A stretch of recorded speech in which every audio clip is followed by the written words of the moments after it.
Ben, merci Mathieu d'avoir accepté mon invitation. Merci pour l'invitation. On va prendre les quelques prochaines minutes pour apprendre à te connaître et je te lance tout de suite la première question. Quelles sont les émissions qui ont marqué ton enfance, les émissions de télé qui ont marqué ton enfance?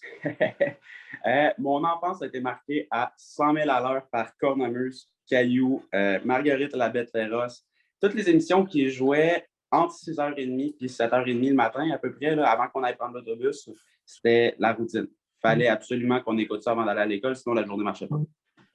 Hey, j'avais oublié Marguerite et ses bêtes féroces. Je n'étais pas fan, mais j'ai quand même vu j'ai quelques images qui viennent en tête. Et maintenant, là, le Mathieu qui écoutait ces émissions-là avant d'aller à l'école est devenu grand. Qu'est-ce que tu fais comme métier?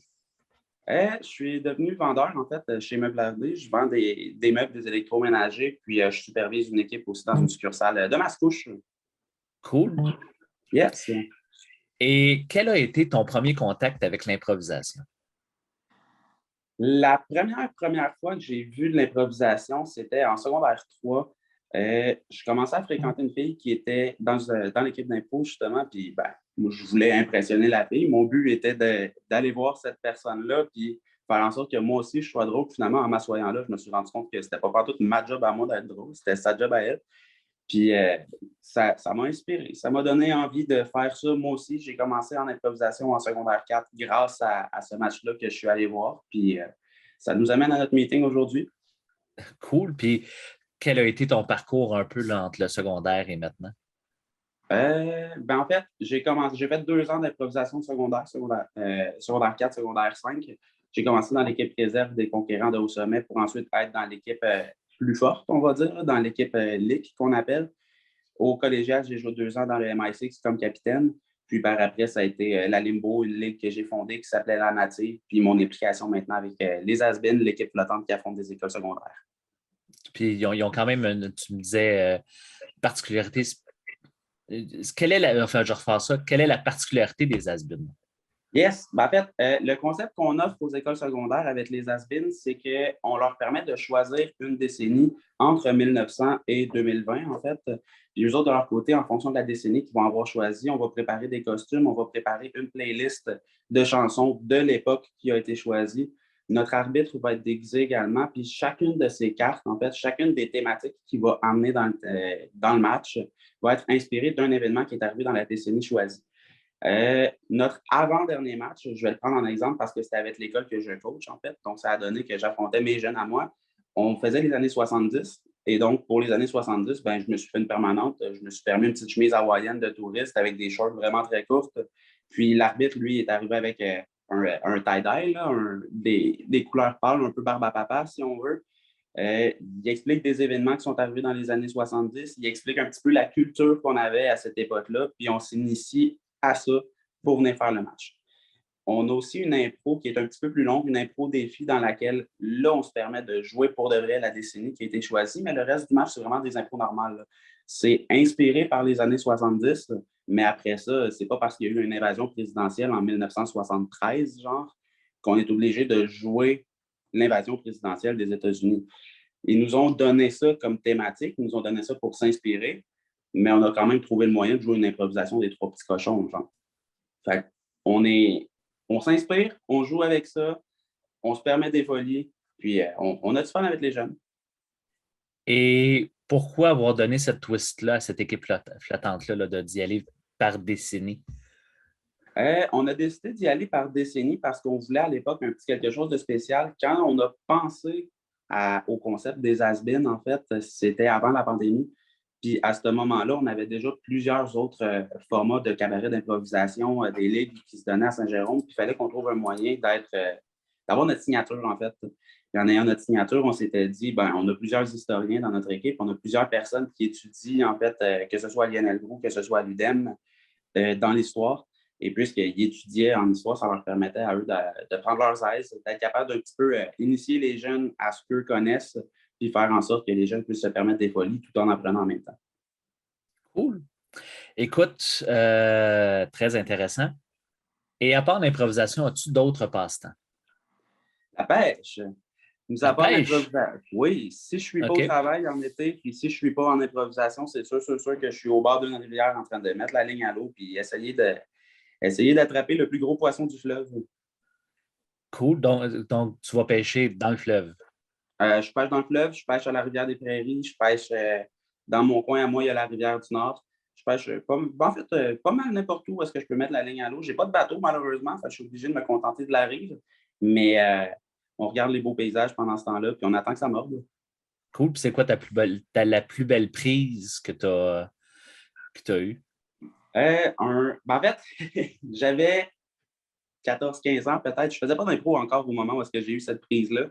On était allé à Saint-Faustin, puis on faisait une fin de semaine de camping dans le but de pêcher le brochet.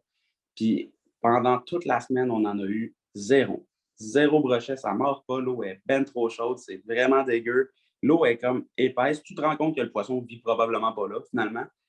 Jusqu'à la dernière journée où est-ce qu'on décide qu'une dernière fois, on met notre ligne à l'eau et un brochet de 20 livres apparaît au bout de ma ligne. Il est... Pour vrai, j'avais 14 ans. Là. Dans ma tête, avec mes yeux à moi, le poisson est absolument énorme. J'ai crié tellement fort le Oh my God, on en a un, que le camping au complet l'a entendu parce qu'on était sur le lac, il y avait l'écho partout. Puis j'ai entendu ma mère partir à rire, qui était elle sur le bord de la rive. Fait elle, elle savait quasiment avant moi, finalement, que j'avais pêché quelque chose parce que ben, j'avais crié si fort que ça. Cool. Puis écoute, moi, la pêche, je connais très peu ça. Là. En fait, moi, je sais lancer une ligne à l'eau, je sais mettre un verre sur un hameçon, mais je sais qu'il y a des appâts, il y a plein, il y a des techniques, il doit y avoir des préférences. Toi, tu aimes pêcher avec de quelle façon?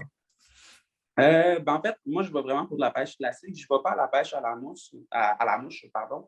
Je ne suis pas du genre à lancer, mettons, la ligne, puis la ramener, puis la relancer, puis la ramener tout le temps. Faire comme si une mouche, en fait, flottait à la surface de l'eau, ben, puis attendre qu'une truite, mettons, ou qu'un poisson plus sportif l'attrape. Moi, je suis vraiment plus du genre à lancer une ligne à l'eau et à patienter. J'aime regarder le paysage, j'aime regarder ce qui se passe autour, puis à un moment donné, ben, tu le sens au bout de la canne que c'est là que ça se passe, c'est là qu'il va y avoir un petit peu plus de sport. Fait que c'est ça mon trail. Cool. Très, très intéressant. Écoute, je te propose un petit jeu. Je vais te Yes! donner, je te donne des catégories, OK. des sujets ou des catégories, puis tu me dis que pour toi, là, quelle décennie représenterait mieux cette catégorie-là ou ce thème-là? OK. OK? Ta vie familiale, si c'était une décennie, quelle décennie serait-elle? Euh, je vais aller pour 1920 parce que 1920 était surnommé comme étant les années folles. Fait que, on s'est permis des ups, des downs, on s'est permis beaucoup de progrès. Euh, la famille s'agrandit en ce moment, donc je vais y aller avec ça. Je vais y aller avec les années folles. Cool. Parce que si je ne me trompe pas, tu n'as pas d'enfant, mais tu es mononcle combien de Ouais, fois? mon oncle deux fois. Deux fois Deux en fois. 3 mois peut-être. Là. Donc, j'ai une nièce qui est arrivée en avril l'année passée, puis j'ai un neveu qui est arrivé au mois d'août aussi. OK. Et si ton travail est une décennie? Si mon travail était une décennie, j'irais avec 1960, Révolution tranquille. On est encore une fois dans le progrès, on est encore en train d'amener du changement. C'est sûr qu'on n'est pas en guerre au travail, là, mais on se permet d'avancer d'une manière tranquille, on investit beaucoup, puis on vient faire en sorte là, que le travail devienne de plus en plus enrichissant, de plus en plus plaisant pour le client, puis qu'on se permette du progrès finalement dans l'entreprise. Cool. Et si le basketball est une décennie, ce serait laquelle? 1990, Michael Jordan. OK. Ça résume tout. Ce sera tout. Et si tes vacances, c'est une décennie? Là, j'ai le goût de te dire que ça dépendrait des vacances. Est-ce qu'on se permet des vacances vraiment funky ou est-ce qu'on va à la plage puis on s'amuse pendant toute la semaine ou c'est vraiment des vacances reposantes dans lesquelles on se repose avec un bon livre dans le salon? Dans ce temps-là, ça dépend, ça dépend.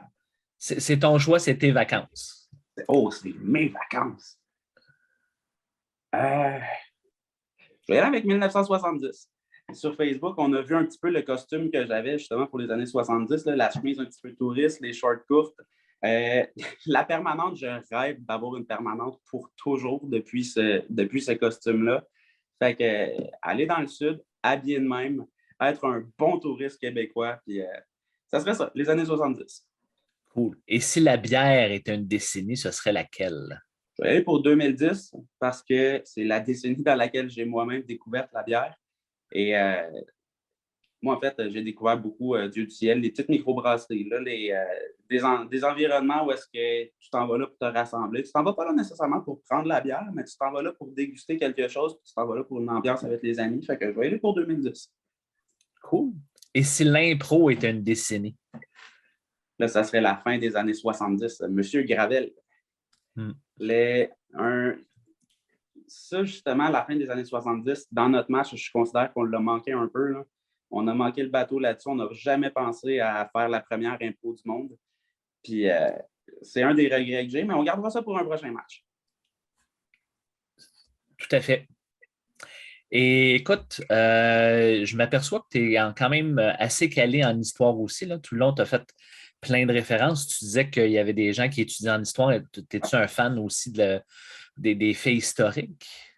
Je ne suis pas nécessairement un fan. C'est pas ça mon domaine du tout. Là. Je ne suis pas vraiment du côté de l'histoire, mais au fur et à mesure qu'on a parlé de concept d'impro, au fur et à mesure qu'on a discuté justement de ce qu'on voulait faire avec les has-been, j'ai pas vraiment eu le choix d'aller me tremper là-dedans, en fait, d'aller me mettre un pied dans tout ça. Puis il y a des choses intéressantes qui se sont passées. Quand j'étais au secondaire, je n'étais pas nécessairement le plus grand fan d'histoire, mais au fur et à mesure que ça va, je me rends compte qu'il y a une raison pour laquelle on est rendu ici aujourd'hui. Puis cette raison-là, c'est ce qui s'est passé par le passé. Puis quand on peut permettre aux jeunes de visiter ça, de comprendre où est-ce qu'on est rendu, comment on a fait pour se rendre là, je trouve que c'est un aspect qui est le fun. C'est un aspect que sans nécessairement devoir le connaître par cœur, sans nécessairement devoir prêcher seulement par l'histoire, il y a des choses intéressantes à savoir de ça. Puis c'est nos racines.